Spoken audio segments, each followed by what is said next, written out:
Hello students, कैसे हैं? बढ़िया जी सर। आज हम लोग अपनी एक नए चैप्टर नंबर 9 जिसका नाम है क्लबिंग ऑफ इनकम, इसको स्टार्ट करने जा रहे हैं। और होपफुली कि today we will complete our complete chapter theoretically, not practically. तो आज हम लोग सीखेंगे इस पूरे चैप्टर में कि क्लबिंग ऑफ इनकम होता क्या है, कौन कौन से प्रोविजन है, किस सेक्शन से स्टार्ट होता है और किस सेक्शन पे एंड होता है। अगर मैं बात करूं आपके सेक्शन वाइज स्टडी की, तो सेक्शन 60, 1, 3, 4, 1A, 2, 65, हमें बेसिकली इन सेक्शंस की स्टडी करनी है इस पर्टिकुलर चैप्टर में। सर आखिर पढ़ क्यों रहे हैं हम लोग क्लबिंग ऑफ इनकम की? हम लोगों ने तो 5 हेड्स ऑफ इनकम कर लिए हैं। ओके, आप लोगों ने देखा होगा कि यहाँ बीच बीच में मैंने बताया होगा कि एसएससी जो होता है बड़ा चालाक होता है। क्या होता है? बहुत चालाक होता है।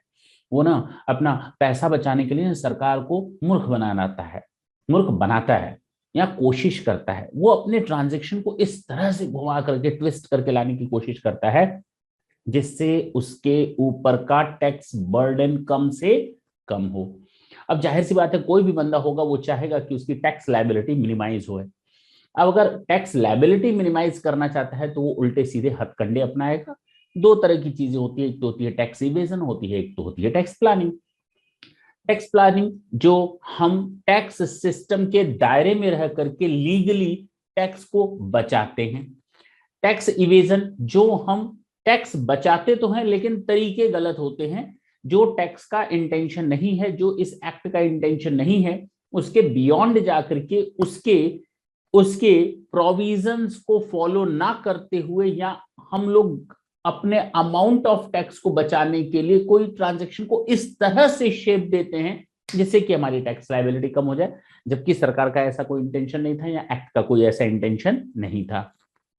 तो उस केस में हम तरीके गलत यूज करते हैं। अब सरकार ने, चूंकि गवर्नमेंट ने ये प्रोविजन बनाए हैं, तो जरा देखिए किस तरह बनाए होंगे। मैं उसकी एक एग्जांपल दे देता हूं।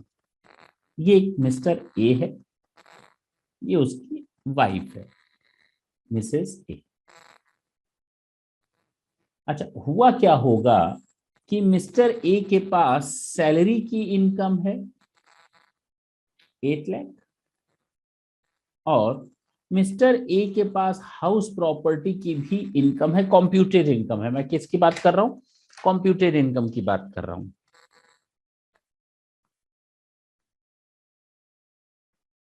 मान लेते हैं 3 लाख। अच्छा, टोटल अमाउंट देखो इनकम की मिस्टर ए की कितनी आ गई सर? 11 लाख की। इसकी वाइफ की कितनी इनकम है? नील। अच्छा, मान लेते हैं ये टैक्सेबल इनकम है। अब एक बात बताओ, कोई भी बंदा यहां पर मिस्टर ए जिसकी इनकम 10 लाख को क्रॉस कर गई है, वो हायर स्लैब में आ जाएगा? यस और नो? और हम लोग देख रहे हैं कि यहां पर इसकी जो टोटल इनकम है वो 10 लाख नहीं है बल्कि 11 लाख है। तो एक हायर स्लैब में चला गया, 30% का टैक्स रेट इसको पे करना पड़ेगा, ही नो वेरिएबल। लेकिन उसकी वाइफ को कोई टैक्स नहीं देना। इसने क्या की चालाकी, इसने कहा घर की बात रहे इस घर में, घर का घर रहे इस घर में। इसने क्या किया, इसने चालाकी की और सैलरी को तो वो अपनी वाइफ को नहीं ट्रांसफर कर सकता था, तो 8 लाख उसको अपने ही नाम से दिखाया, जबकि हाउस प्रॉपर्टी की इनकम को उसने अपने वाइफ के नाम से दिखा दिया। उसने कहा भाई हम ना ये इनकम, हम अपना ये घर ना अपनी वाइफ को ट्रांसफर कर दे रहे हैं, और कल से जो भी उसको किराया मिलेगा ना वो उसी के हाथ में टैक्सेबल होगा। क्या गलत है इसमें? लेकिन इंटेंशन गलत है।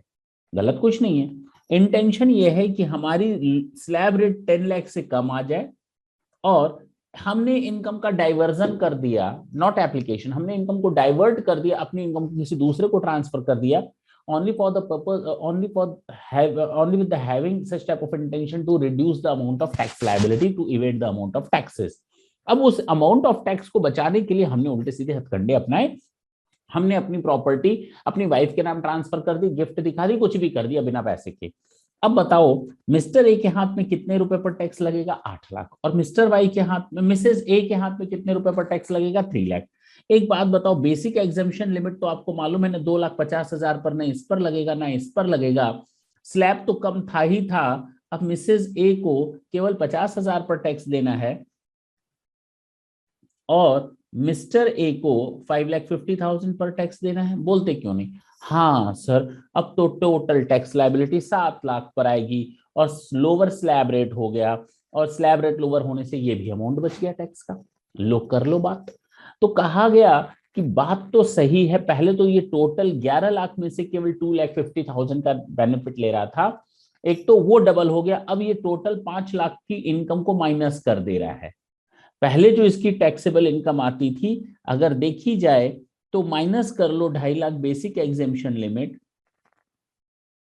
तो 8,50,000 पर इसको टैक्स देना पड़ता था। और अब देखो टोटल मिलाकर इसको केवल और केवल 6 लाख पर टैक्स देना है। सोचो, एक तो इसने अपनी टोटल इनकम कम कर दी, पहले ये टैक्स दे रहा था 8,50,000 पर, अब 6 लाख पर दे रहा, और वो भी स्लैब रेट कम हो गया। पहले ये 10 लाख के ऊपर की इनकम पर 30% का टैक्स रेट देता था, अब ऐसा नहीं है, अब इसका टैक्स रेट भी दोनों केस में घट गया ना। तो सरकार को लग गया चूना, कत्था और चूना।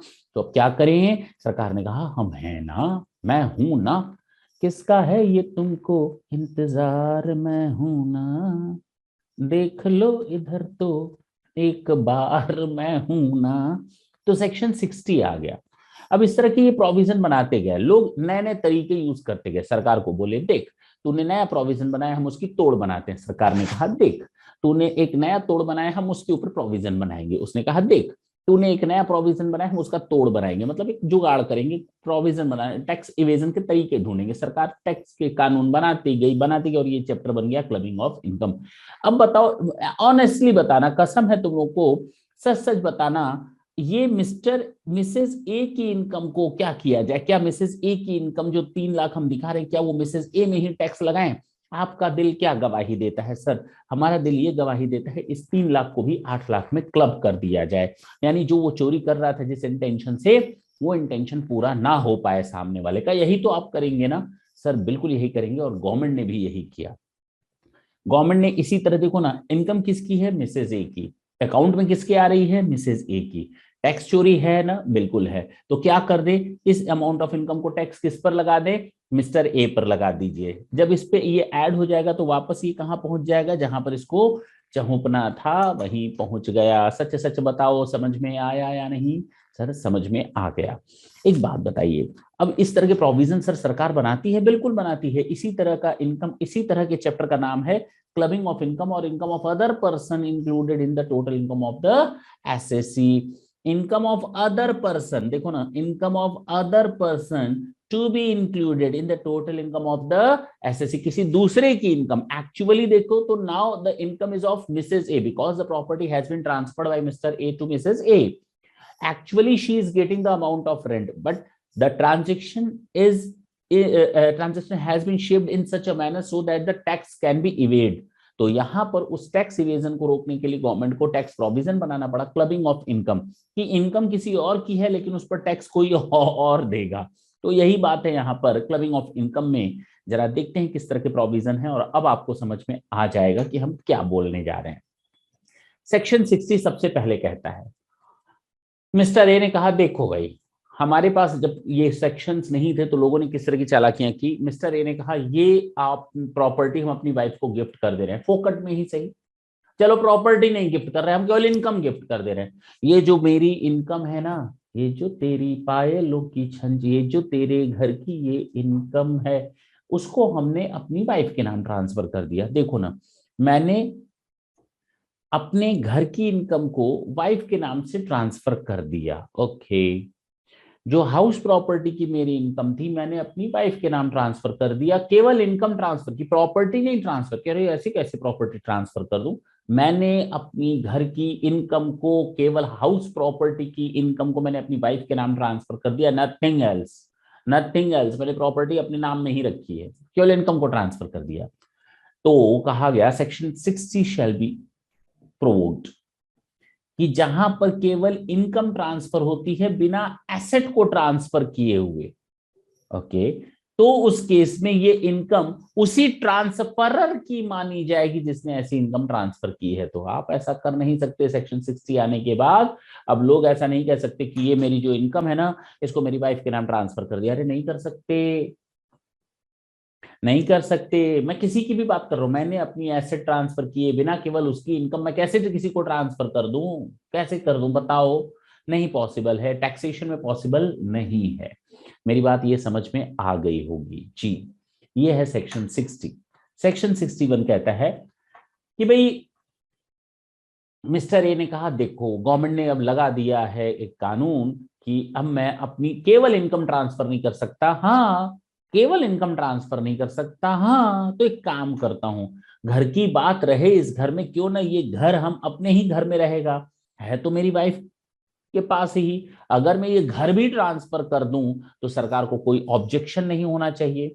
सरकार को कोई, मैं किसी एसेट को ट्रांसफर कर देता हूं अपने स्पाउस को, किसी दूसरे पर्सन को, किसी दूसरे पर्सन को, स्पाउस को भी छोड़ दो, किसी भी पर्सन को अगर मैं ट्रांसफर करता हूं और मैं सरकार से कहता हूं देखो मैंने अपनी ये प्रॉपर्टी किसी या एसेट किसी दूसरे पर्सन को ट्रांसफर कर दी, ये इनकम भी उसी के पास ट्रांसफर हो गई। मेरी बात ढंग से समझना। अब तो सरकार कुछ नहीं कर सकती भाई, सरकार ने ही कहा था कि आप केवल इनकम ट्रांसफर कर रहे हैं, एसेट ट्रांसफर नहीं कर रहे।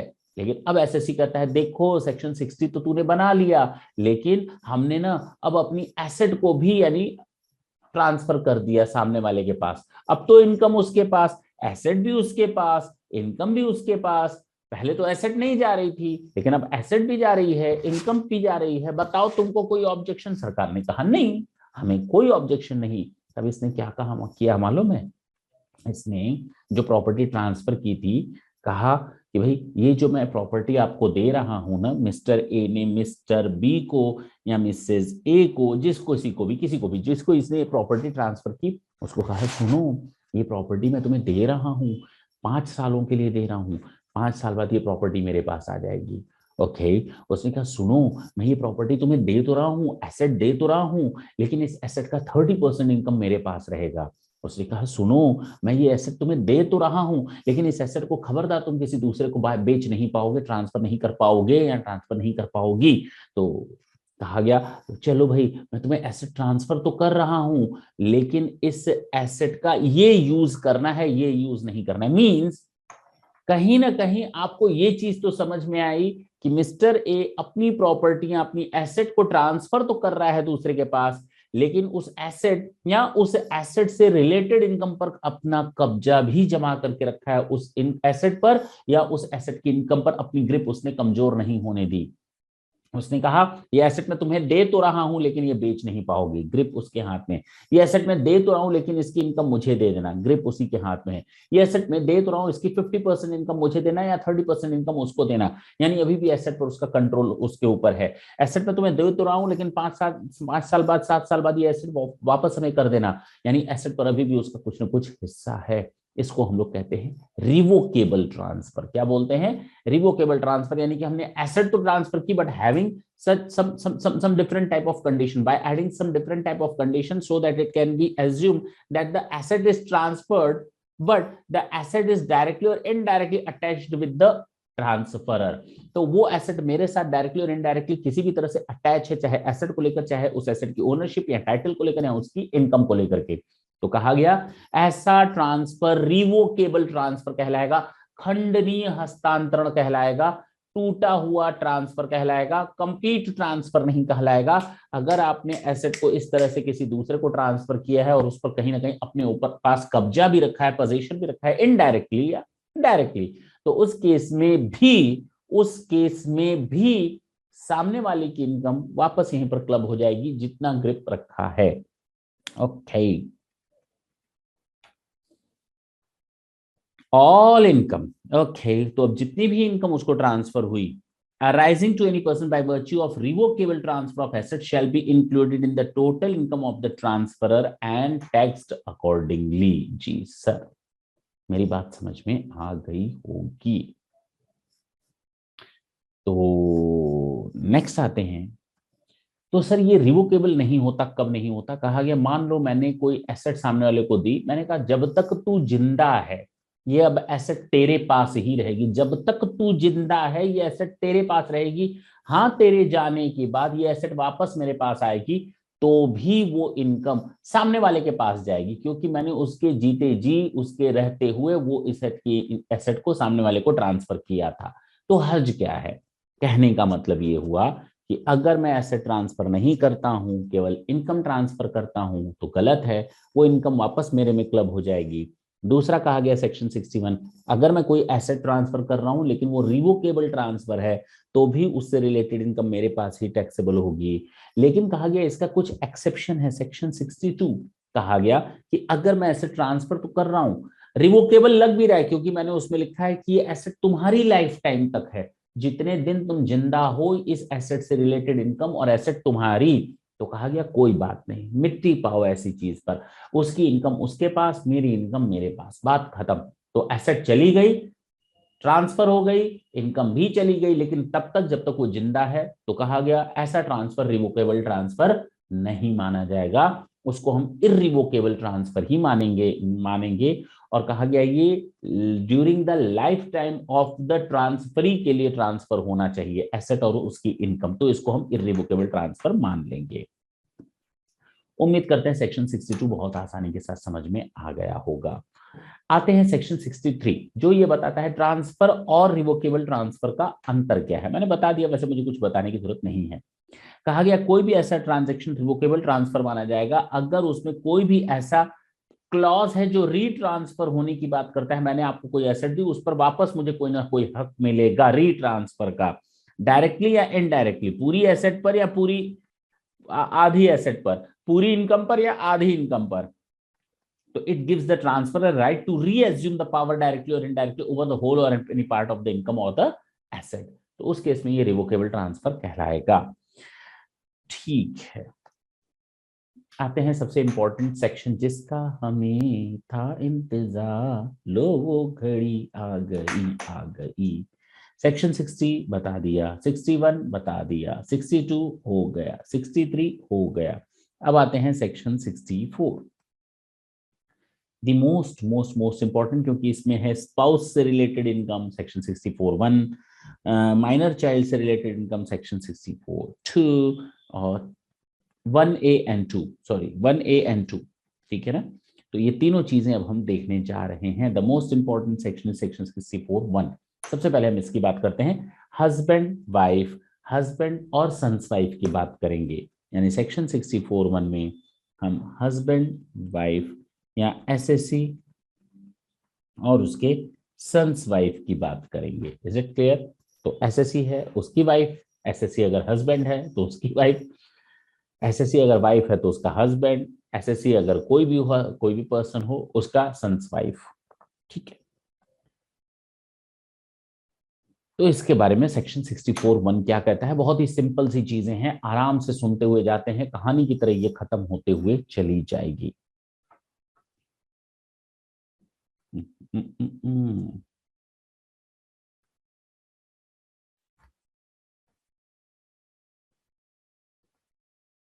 ये मिस्टर ए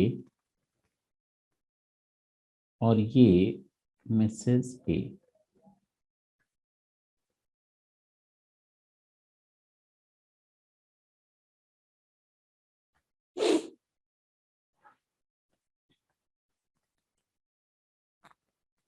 मिस्टर ए किसी कंपनी में सब्सटेंशियल इंटरेस्ट रखता है, यानी 20% और मोर वोटिंग पावर।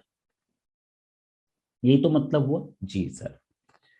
मिस्टर ए किसी कंपनी में सब्सटेंशियल इंटरेस्ट रखता है, ये ए है, ये कंपनी है, और मिसेस ए है, इसका इस कंपनी में सब्सटेंशियल इंटरेस्ट है। और मिसेस ए इस कंपनी में, अब जाहिर सी बात है इसका पावर है तो इस कंपनी में जॉब कर रही है। जानते हो इसमें जॉब किसने दिलवाई? इस कंपनी में जॉब मिसेस ए को मिस्टर ए ने दिलवाई। ये जॉब क्या करती है? ये मैनेजर है और इसको सैलरी मिलती है 50,000 पर मंथ। वहीं दूसरा मैनेजर है, उसको सैलरी मिलती है 30,000 पर मंथ। कोई प्रॉब्लम है? नहीं सर, कोई प्रॉब्लम नहीं होनी चाहिए। ये मिसेस ए 12th पास है और मान लेते हैं मिसेस सी कोई करके है, इंडिविजुअल इंडिपेंडेंट पर्सन है, ये एमबीए पास है। तो we know that she is very much eligible to get, she was eligible to get 30,000 per month. But how one can define that Mrs. A is also eligible to get 50,000 while she is passed only 12th? Inter pass है and she is getting 50,000 more than MBA. Post same है। तो एक तरह से कहीं ना कहीं आपको ये लगेगा कि मिस्टर ए ने अपने पावर का यूज करते हुए, चूंकि इसका इस कंपनी में सब्सटेंशियल इंटरेस्ट था, तो उसने अपने पावर का यूज करते हुए अपनी इनकम जो यहां पर टैक्स लगती कंपनी के हाथ में, या वो कंपनी मिस्टर ए को कुछ अमाउंट ऑफ इनकम देती, उसने डाइवर्ट करवा ली अपनी इनकम को, अपनी मिसेस के नाम ट्रांसफर करवा के, अब उसको जॉब की पोस्ट दिलवा करके अपनी इनकम को डाइवर्ट करवा दिया। बताओ टैक्स चोरी हो रही है? नहीं, बिल्कुल हो रही है सर, बिल्कुल हो रही है। तो ये जो इनकम मिली है मिसेस ए को, बेसिकली ये नहीं मिलनी चाहिए थी, because she was not entitled, or you can say she was not having any possession of such type of degree or the knowledge or the experience, जिसके कारण उसको 50,000 दिया जाए। इसका मतलब ये 50,000 मिस्टर ए के कारण, मिस्टर ए के कहने पर कंपनी ने मिसेस ए को दिया है ताकि इनकम का डाइवर्जन हो सके। तो इस केस में कहा गया ये इनकम क्लब हो जाएगी मिस्टर ए के हाथ में। ये इनकम अब मिसेस ए के हाथ में टैक्स न लग करके मिस्टर ए के हाथ में क्लब हो जाएगी। उम्मीद करते हैं आपको ये मेरी बात समझ में आई होगी। पक्का सर समझ में आ गई। लेकिन क्या हो अगर ये एमबीए पास हो? ठीक है, अगर एमबीए पास है और अपनी स्किल है, एक्सपीरियंस, और ये जो 50,000 दिया जा रहा है अगर वो जेन्युइन है, तब वो अलाउ हो जाएगा। वो मिसेस ए के हाथ में ही टैक्स लगेगा, उसको फिर क्लबिंग के प्रोविजंस के बाहर रखेंगे। मेरी बात समझ में आ गई होगी। अच्छा, आपको मैंने बीजीबीपी चैप्टर में पढ़ाया था, अगर ये जेन्युइन नहीं है तो कहां तक जेन्युइन नहीं है सर? 20,000 तक जेन्युइन नहीं है तो सेक्शन 40 जा करके देखें, मैंने आपको पीजीबीपी चैप्टर में पढ़ाया हुआ है कि जो जेन्युइन अमाउंट नहीं होता, मार्केट वैल्यू से अधिक का एक्सपेंसेस दिखाया जाता है रिलेटिव्स के साथ, स्पेसिफाइड पर्संस के साथ, तो एक्सेस अमाउंट को, अनरीजनेबल अमाउंट को, अनरीजनेबल पोर्शन ऑफ उस एक्सपेंसेस को या ट्रांजेक्शन को हम वापस एड बैक कर लेते हैं। ये आपको मालूम होगा, पीजीबीपी में हमने पढ़ा है। अगर ये 50,000 जेन्युइन है, मिसेस ए को देने लायक है क्योंकि उसके पास पोजीशन है, उस डिग्री का, एक्सपीरियंस का, स्किल है, नॉलेज है, तो ठीक है, 50,000 will be an expenses and the amount can never be added in the hands of the mister A. लेकिन अगर उसकी उतनी जानकारी, एक्सपीरियंस नहीं है, डिग्री नहीं है, नॉलेज नहीं है, तो वो हम क्या करेंगे? मिस्टर ए के हाथ में टैक्सेबल कर देंगे। लेकिन अगर दिया गया है जेन्युइन नहीं है, ज्यादा है, तो एक्सेस पोर्शन के लिए सेक्शन 40 में चले जाएंगे पीजीबीपी में, जो वो डिसअलाउ कर दिया जाता है, वो हमने देखा हुआ है। तो अब समझ में आया। कहता है कि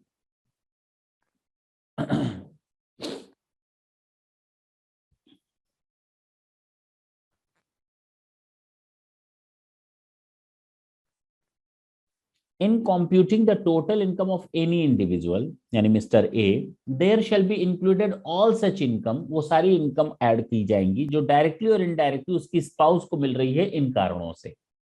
अच्छा, स्पाउस यानी मिसेस ए को मिल रही है। अगर सैलरी, कमीशन, फी या कोई रिमनरेशन, चाहे कैश में मिले चाहे काइंड में मिले, उसकी वाइफ को, स्पाउस को, किसी कंसर्न से जिसमें ऐसे इंडिविजुअल का सब्सटेंशियल इंटरेस्ट है, किसी भी कंसर्न में, चाहे वो कंपनी हो, पार्टनरशिप फर्म हो, इंडिविजुअल हो, प्रोप्राइटरशिप फर्म हो, कोई भी फर्म हो, तो उस केस में अगर उसका सब्सटेंशियल इंटरेस्ट है किसी बंदे का 20% या उससे अधिक का पावर, तो उस केस में उसकी वाइफ को मिलने वाला सैलरी, बोनस, कमीशन वगैरह सब एड बैक हो जाता है उस इंडिविजुअल के हाथ में। अगर ये अगर ये सैलरी, बोनस, कमीशन या कोई रिमनरेशन दिया जाता है उस सब्सटेंशियल इंटरेस्ट को होल्ड करने के बदले, जबकि सामने वाले के पास कोई ऐसा qualification, experience, skill, knowledge, talent नहीं है तो। Is it clear? कहता है कोई बात नहीं, अगर ऐसा रिमनरेशन दिया जाता है टेक्निकल और professional qualification, knowledge and experience के कारण, तो इसको क्लब नहीं करेंगे। मैंने पहले ही बता दिया। अगर कोई एसेट ट्रांसफर की जाती है, मिस्टर ए ने अगर अपनी कोई एसेट ट्रांसफर की है मिसेस ए को, मैंने कहा मिस्टर ए ने या कोई इंडिविजुअल उसने अपने स्पाउस को कोई एसेट ट्रांसफर की है विदाउट कंसिडरेशन और without adequate consideration, without consideration और विदाउट एडेक्वेट कंसिडरेशन, तो कहा गया उस एसेट से रिलेटेड जितनी भी इनकम होगी वो ट्रांसफरर के पास ऐड हो जाएंगी। मिस्टर ए के पास एक प्रॉपर्टी है 10 करोड़ की, और उस पर जो इनकम है वो है 20 लाख। उसने ये अपनी प्रॉपर्टी मिसेस ए को ट्रांसफर कर दी 1 करोड़ में। अब ये इनकम यहां पर होने लगी मिसेस ए के हाथ में। कहा गया ना, अगर विदाउट एडेक्वेट कंसिडरेशन के ऐसे ट्रांसफर की गई है अपने स्पाउस को, तो अब इसकी जो भी इनकम होगी वो वापस टैक्सेबल हो जाएगी मिस्टर ए के हाथ में। ओप्सो, आपको ये समझ में आया होगा। बहुत ही सिंपल तरीके से मैंने बताया। लेकिन अब वापस आते हैं, कुछ कंफ्यूजन दूर करते हैं। मिस्टर ए है, मिसेस ए है, इसके पास इनकम फ्रॉम हाउस प्रॉपर्टी है, इसके पास इन्वेस्टमेंट है। ये 1 करोड़ का है, या हो सकता है इन्वेस्टमेंट भी 1 करोड़ की हो। इसकी इनकम है 10 लाख, और हो सकता है इसकी इनकम भी हो 10 लाख। फर्स्ट केस में और ये केस 2, चीजें सेम दिख रही होंगी। इसने अपनी ये हाउस प्रॉपर्टी ट्रांसफर कर दी 5 लाख में। यहां पर भी हम केस सेम करते रहे, ट्रांसफर कर दी 5 लाख में ये इन्वेस्टमेंट मिसेज ए को। अब ये इनकम यहां आने लगा, किसके पास आने लगा? मिसेज ए के पास ये इनकम यहां आने लगा। तो बताओ इस केस में टैक्सेबिलिटी कहां होगी? ये इनकम किसके हाथ में टैक्स लगेगा, मिस्टर ए या मिसेज ए के हाथ में? किसके हाथ में टैक्सेबल होगा? सर ये इनकम वापस टैक्सेबल हो जाएगी, ये इनकम वापस टैक्सेबल हो जाएगी 10 लाख की मिस्टर ए के हाथ में। ये तो हम लोगों ने अभी अभी देखा।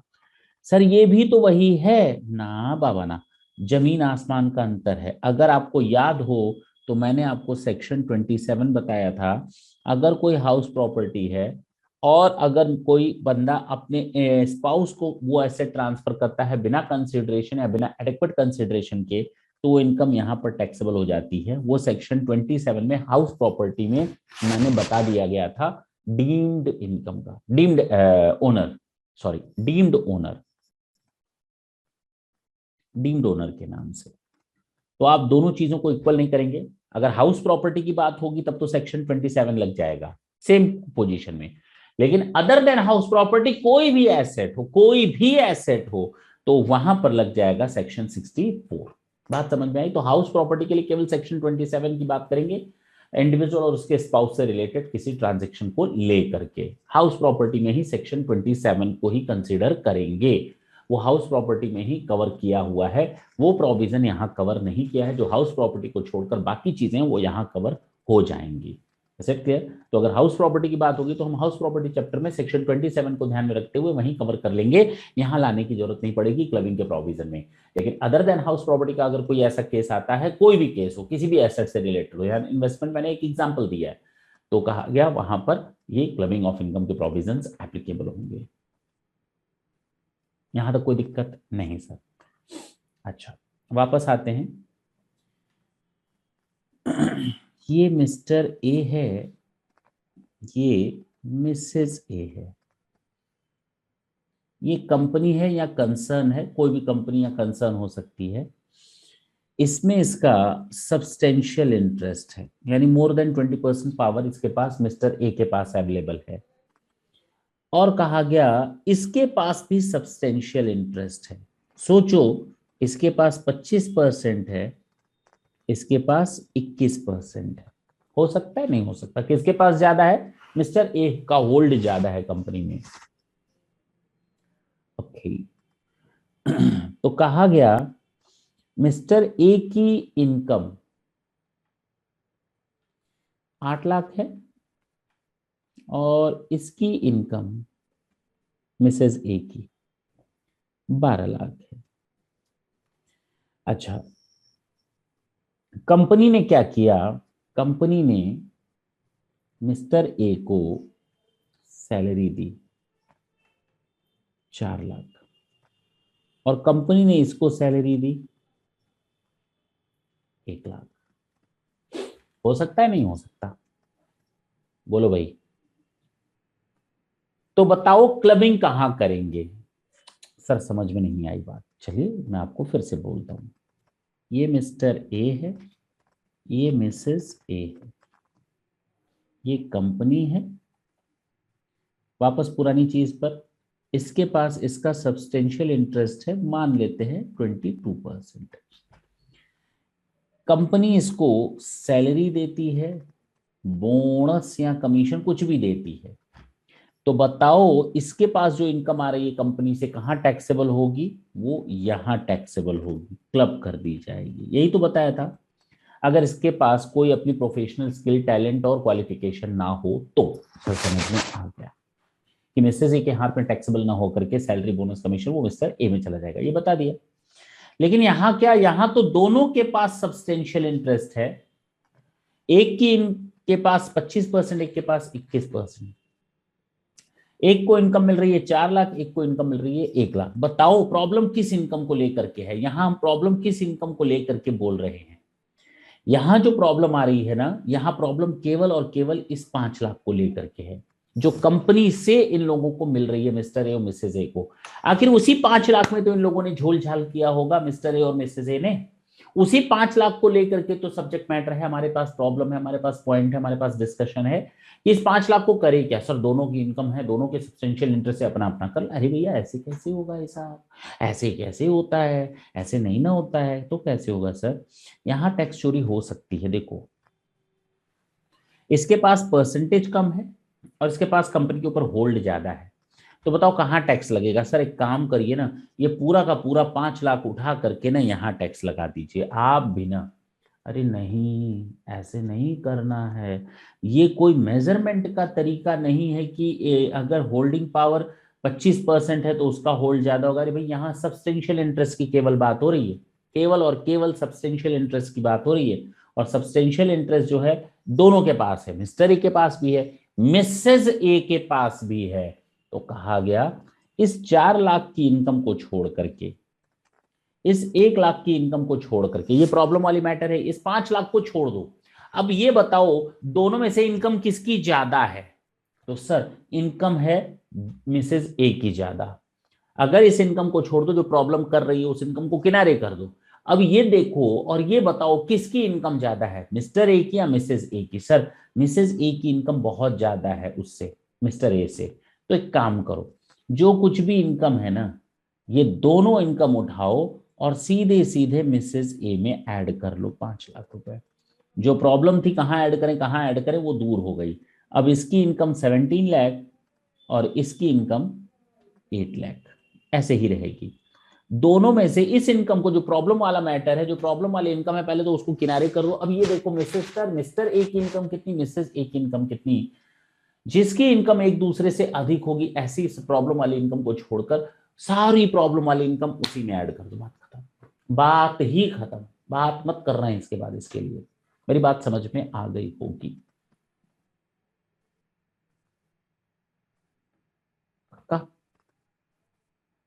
तो नेक्स्ट पॉइंट यही है कि जहां पर हस्बैंड और वाइफ दोनों की सब्सटेंशियल इंटरेस्ट है और दोनों को इनकम मिल रही है, तो कहा गया ऐसी इनकम, प्रॉब्लम वाली इनकम इंक्लूड होगी हस्बैंड या वाइफ में जिसकी इनकम ऐसी इनकम को छोड़ करके एक दूसरे से ज्यादा हो। बात खत्म। जिसकी इनकम ज्यादा होगी ऐसी इनकम को छोड़ करके उसी में क्लब कर दो। क्योंकि हमने तो पहले ही बता दिया था कि हायर स्लैब में जाता है तो लोग टैक्स चोरी करना स्टार्ट कर देते हैं, है कि नहीं? अगर होल्डिंग के बेसिस पर ही देखा जाता तो कितना गलत हो जाता, जिसकी इनकम अधिक है उसको कम अमाउंट दिखा दिया गया, डाइवर्जन कर दिया गया, तो भैया वहीं की वहीं प्रॉब्लम हो गई। नहीं समझ में आई होगी बात, नहीं आई होगी। भाई एक बात बताओ, जिसकी इनकम एक दूसरे से अधिक है, मैंने क्या कहा, अगर सारा 5 लाख इस पर ऐड कर देते, जरा ढंग से देखो, 5 लाख पूरा का पूरा हम इधर ऐड कर देते और ये 12 लाख ही रहता, तो ये टोटल 13 लाख होता और ये टोटल 12 ही लाख आता, है कि नहीं। तो टोटल गवर्नमेंट को कितने पर टैक्स मिलता सर, यहाँ 17 पर मिलता, तो देखो ना ज्यादा मिल जाता, गवर्नमेंट को 17 लाख पर हायर स्लैब पर हायर रेट मिलता, यानी 5 लाख पर गवर्नमेंट को ज्यादा 10% रेट मिलेगा, 20% मिलकर के 30% मिल जाएगा। बात समझ में आई। तो हायर स्लैब में हायर सरचार्ज मिल जाता है, हायर टैक्स मिल जाता है, हाई हाई लगा रहता है, तो वहां पर गवर्नमेंट ने भी हाई हाई कर दिया कि जिसकी इनकम अधिक होगी उसी में ही क्लब कर दिया जाएगा। ऐसे तो ना सामने वाला ये अपनी टोटल इनकम 13 लाख दिखा देगा, ये 12 लाख दिखा देगा, भैया ऐसा नहीं कर सकते। इसके ऊपर 17 लाख पर लगाओ और इसके ऊपर पूरे 8 लाख पर लगाओ। 17 लाख हायर स्लैब में पहुंच गया, बहुत ज्यादा स्लैब में पहुंच गया, ठीक है ना। सरकार का इंटेंशन भी पूरा हो गया। एक बार अगर ये इनकम किसी में ऐड कर ली गई, अगर वाइफ में इनकम हस्बैंड की भी ऐड कर ली गई, जो मैंने अभी बताया वाइफ में ऐड कर ली गई, 12 में 5 और ऐड कर लिया, 17 एक बार कर लिया गया, एक बार अगर ये इनकम हस्बैंड या वाइफ किसी के हाथ में ऐड हो गई, तो अब कहा गया उस केस में असेसिंग ऑफिसर भी कुछ नहीं कर पाएगा। ओके, असेसिंग ऑफिसर हर साल फिर इनकम जो मिस्टर ए को मिलेगी वो मिसेस ए में ऐड करेगा, मिसेस ए में ऐड करेगा, मिसेस ए में ऐड करेगा। हस्बैंड की इनकम को असेसिंग ऑफिसर हर साल मिसेस ए में ऐड करेगा। भले ही बाद में किसी की इनकम प्लस हो जाए या किसी की इनकम माइनस हो जाए, कोई फर्क नहीं पड़ता। एक बार जिसके हाथ में वो इनकम ऐड हो गई, हमेशा ऐड होती रहेगी तब तक जब तक असेसिंग ऑफिसर को ये ना लगे कि अब केस उल्टा हो गया, भाई साहब अब उल्टा कर दो, काम खत्म हो जाएगा। अगर ऐसा हो जाए तो फिर बल्ले बल्ले, ठीक है ना। तो असेसिंग ऑफिसर को जब लगेगा तभी चेंज होगा। इनकम घटने बढ़ने पर कोई फर्क नहीं पड़ेगा जब तक असेसिंग ऑफिसर ना चाहे। एंड सब्सटेंशियल इंटरेस्ट किसे कहते हैं बता दिया है।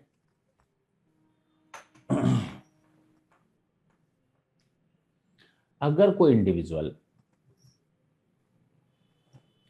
अपनी कोई एसेट, प्रॉपर्टी, एसेट, इन्वेस्टमेंट कुछ भी अपने सन्स वाइफ को ट्रांसफर कर देता है या कर देती है, सन्स वाइफ अपने बच्चे की पत्नी को, तो उस केस में भी यही प्रोविजन लगेंगे जो मैंने बताया कि अगर किसी इंडिविजुअल की आप इनकम कैलकुलेट कर रहे हैं तो उसकी इनकम में सारी ऐसी इनकम क्लियर ऐड कर लीजिए जो उसकी सन्स वाइफ से रिलेटेड हो। अगर इंडिविजुअल ने कोई एसेट ट्रांसफर की है बिना कंसिडरेशन के या बिना एडेक्वेट कंसिडरेशन को, तो बात तो वही हुई, लेकिन यहाँ प्रॉपर्टी भी शामिल हो गई। एसेट क्लियर, क्योंकि प्रॉपर्टी वहां सेक्शन 27 में शामिल नहीं हुई। हाउस प्रॉपर्टी सन्स वाइफ को लेकर के, वहां केवल स्पाउस था। चलिए, कहता है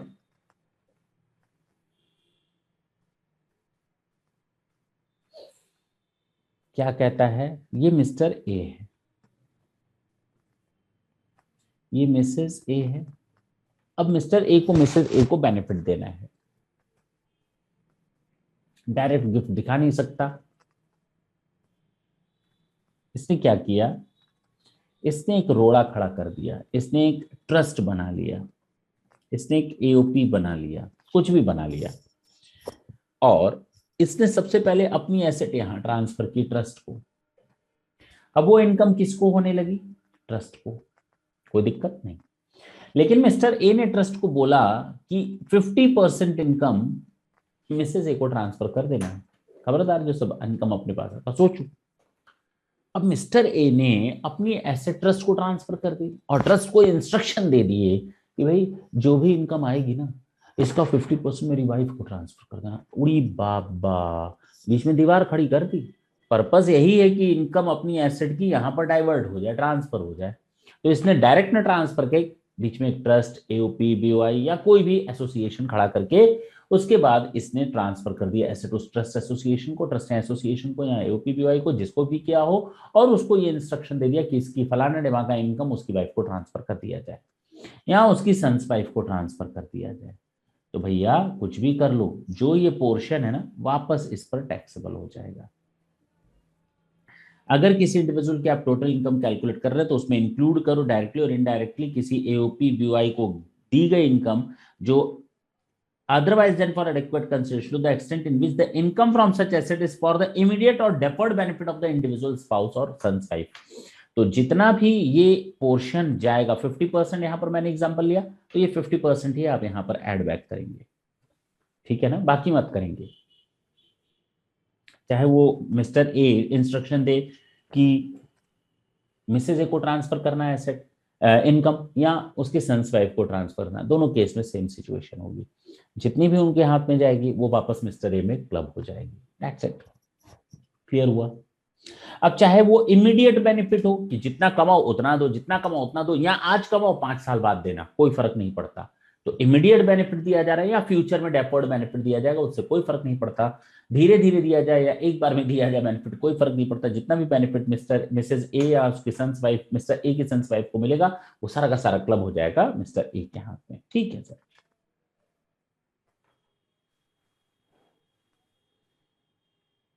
ये पॉइंट हम आपको करवाएंगे न्यूमेरिकल के साथ कि मान लो मिस्टर ए ने मिसेज ए को या मिसेज ए ने मिस्टर ए को कुछ पैसा दिया, और जिसने पैसा लिया चाहे मिस्टर ए मिसेज ए, मान लेते मिस्टर ए ने अपनी वाइफ मिसेज ए को कुछ पैसे दिए, 10 लाख रुपए दिए, और मिसेज ए ने क्या किया, उस पैसे को बिजनेस में लगा दिया।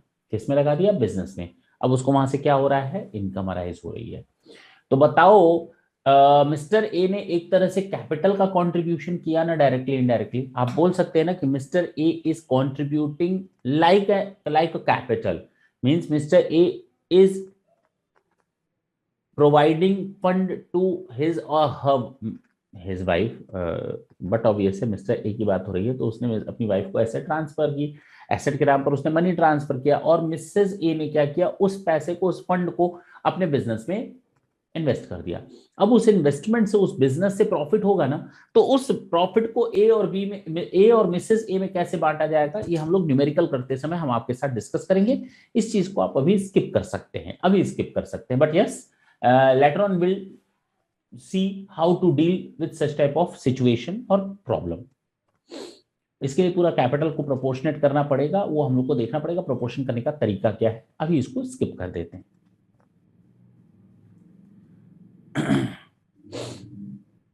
मिस्टर ए ने मिसेज ए को हाउस प्रॉपर्टी दी, मिसेज ए ने वो घर बेच करके, चलो मिस्टर ए ने मिसेज ए को इन्वेस्टमेंट दिया, और मिसेज ए ने उस इन्वेस्टमेंट को बेच करके कैश लिया, और उस कैश से उसने खरीद ली हाउस प्रॉपर्टी, और उस हाउस प्रॉपर्टी को उसने उठा दिया किराए पर। अब वो किराया आने लगा मिसेज ए के हाथ में, किसके पास टैक्सेबल होगा? ओ तो कहा गया भले ही एसेट का फॉर्म कन्वर्ट हो चुका हो, एक फॉर्म से दूसरे फॉर्म में कन्वर्ट हो चुका हो, कोई फर्क नहीं पड़ता, फॉर्म में कन्वर्जन करते रहिए। बेसिकली ओरिजिनली वो अमाउंट आया कहां था, एसेट आई कहां से थी ओरिजिनली, जिसके फॉर्म को चेंज करके इनकम मिली है। तो कहा गया किसी भी फॉर्म में कन्वर्ट कर दिया गया हो, कोई फर्क नहीं पड़ता, उस फॉर्म जो अल्टीमेट फॉर्म है, लास्ट वाला फॉर्म है, उससे जो भी इनकम अराइज होगी वो एसएससी के हाथ पे वापस क्लब हो जाएगी। मिस्टर ए ने गिफ्ट किया 50 लाख अपनी वाइफ को वेडिंग सेरेमनी को, अच्छा मिस वेडिंग एनिवर्सरी में। मिसेस ए ने उस पैसे को एफडी में लगा दिया, जहां से उसको इंटरेस्ट मिलने लगा 25,000 पर मंथ, 3 लाख ईयरली। अब ऐसी इंटरेस्ट इनकम मिस्टर ए में ही जाकर के क्लब होगी, ना कि मिसेज ए में। एफडी किसने बनवाई? मिसेज ए ने। पैसा किसका था? मिस्टर ए का था। तो क्लबिंग भी किस में होगी? मिस्टर ए में हो जाएगी। उम्मीद करते हैं समझ में आ गया होगा। तो फॉर्म में चेंज हो गया, कोई दिक्कत नहीं है, ये हम बता चुके हैं आपको।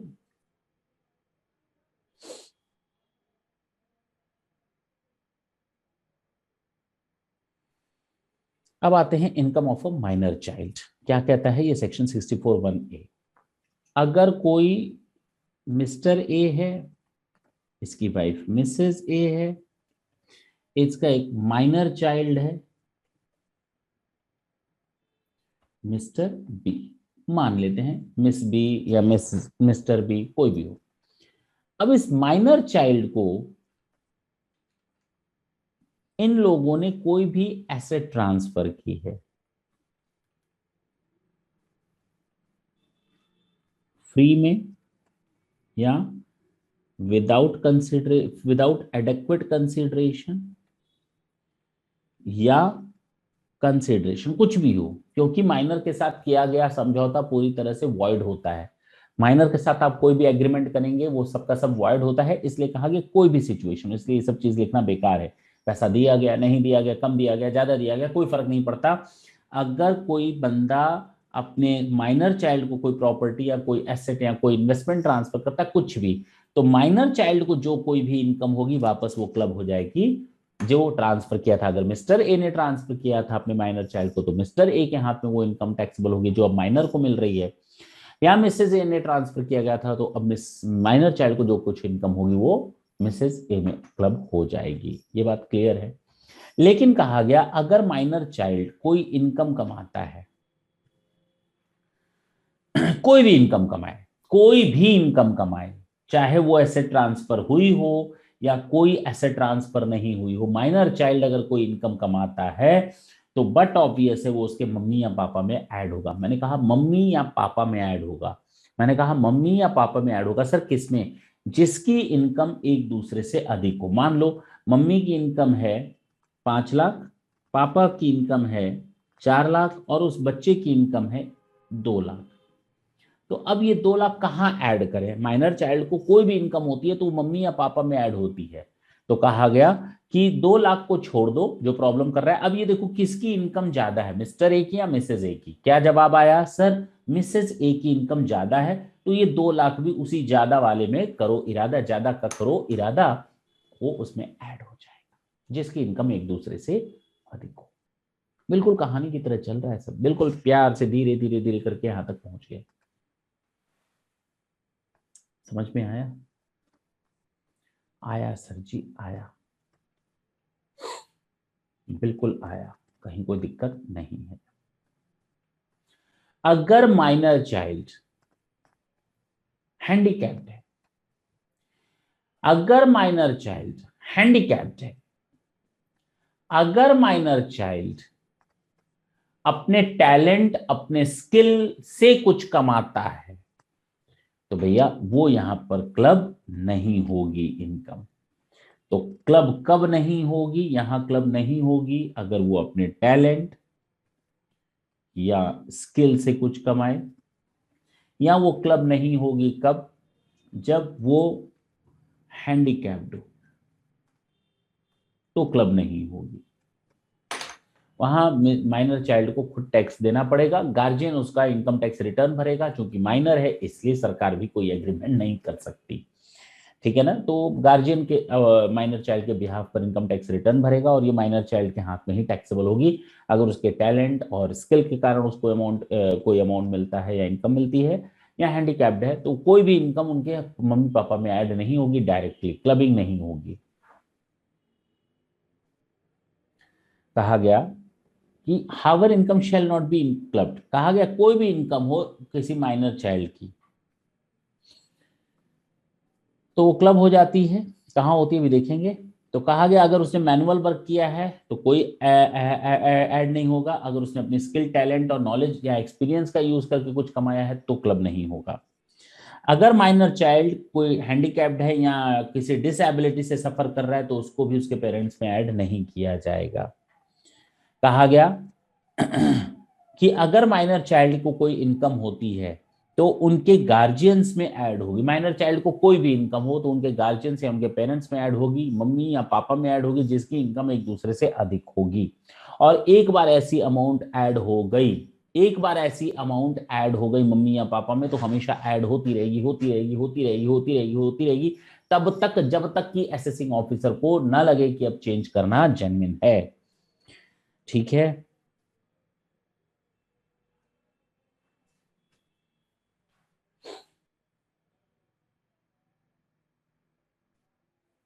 बता दिया, जिसकी इनकम एक दूसरे से अधिक है। मान लो किसी माइनर चाइल्ड की कोई इनकम है और मम्मी पापा का डाइवोर्स हो चुका है या दोनों अलग रहते हैं, तो कहा गया माइनर चाइल्ड की इनकम तब उस गार्जियन में ऐड होगी जिसने पिछले साल उसका लुक आफ्टर या टेक केयर या जिसने उसको अपने पास रखा था, जिसने बच्चे की देखभाल की थी, उसी के अमाउंट इनकम में ऐड होगा। अब यहाँ मम्मी या पापा को नहीं देखना। मान लो बच्चा मम्मी के पास रहता है, मम्मी की इनकम बहुत कम है या मम्मी की इनकम बहुत ज्यादा है, तो कोई फर्क नहीं पड़ता। माइनर चाइल्ड जो कुछ भी कमाएगा वो उसकी मम्मी में ऐड होगा। अगर माइनर चाइल्ड पापा के साथ रहता है तो पापा की इनकम कम है या मम्मी से ज्यादा है या कम है, कोई फर्क नहीं पड़ता। जो कुछ भी माइनर चाइल्ड कमाएगा वो उसके पापा में ही ऐड होगा। Yes sir.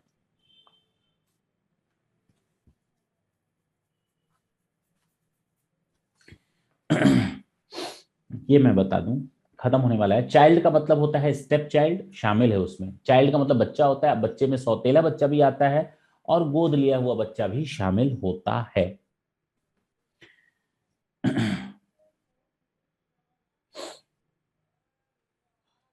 ये मिसेस ए है, ये इनका माइनर चाइल्ड है, इसकी इनकम है 30,000, तो कहा गया ये 30,000 ऐड हो जाएगा उसकी मम्मी में।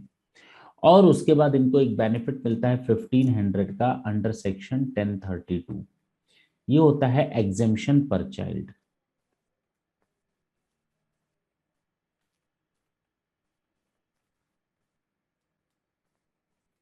अच्छा, मान लो इसने कमाया 2,000, तो 2,000 ऐड हो गया और फिर माइनस हो जाएगा मम्मी के अकाउंट से 1,500। ये एग्जेम्पशन मिलता है, पर माइनर चाइल्ड के हिसाब से एग्जेम्पशन मिलेगा। मान लो इसने कमाया 1,000, तो ये 1,000 ऐड हो जाएगा मम्मी में, तो एग्जेम्पशन मिलेगा 1,500 मैक्सिमम। मैक्सिमम 1,500, तो 1,000 माइनस हो जाएगा पूरा पूरा। अगर कम है तो कम, ज्यादा है तो 1,500 पर माइनर चाइल्ड के हिसाब से एग्जेम्पशन मिलता है, बेनिफिट मिलता है। अच्छा, ये तब तक क्लब होता रहेगा मम्मी या पापा में, तब तक क्लब होता रहेगा जब तक ये माइनर रहेगा। जिस दिन ये मेजर बन गया, मेजर वो वाला नहीं, मेजर और कर्नल, जिस दिन ये मेजर यानी एडल्ट हो गया, तो इसकी इनकम इसी के हाथ में टैक्सेबल होगी, तब मम्मी या पापा में क्लब नहीं होगी।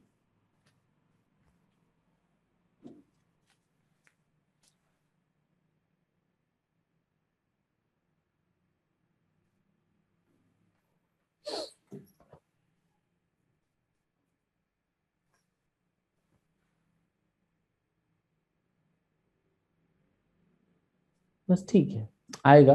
बाकी जो चीजें हैं वो आपके नेक्स्ट सेशन में जब हम आपके साथ बैठेंगे ना, तो वो पॉइंट हम आपके साथ डिस्कस करेंगे। चिंता करने की कोई जरूरत नहीं है, छोटे छोटे एक दो पॉइंट रह गए हैं, रहने दो। कंप्लीट हो गई थ्योरी सारी की सारी। सेक्शन 65 हमने नहीं बताया आपको ना, रहने देते हैं। नेक्स्ट सेशन में जब आएंगे तो आपको ये सारे पॉइंट्स डिस्कस कर लेंगे, कोई ज्यादा बड़ी बात नहीं है। लेकिन हाँ, जितना भी मैंने ये पॉइंट आपको बताया, वो सारे के सारे पॉइंट आप बिल्कुल दिमाग में सेट करें, क्योंकि ज्यादा कुछ नहीं बचा। नेक्स्ट सेशन में हम लोग क्वेश्चन बैंक भी स्टार्ट कर देंगे। तब तक के लिए tata and bye bye. Thank you. Thanks a lot.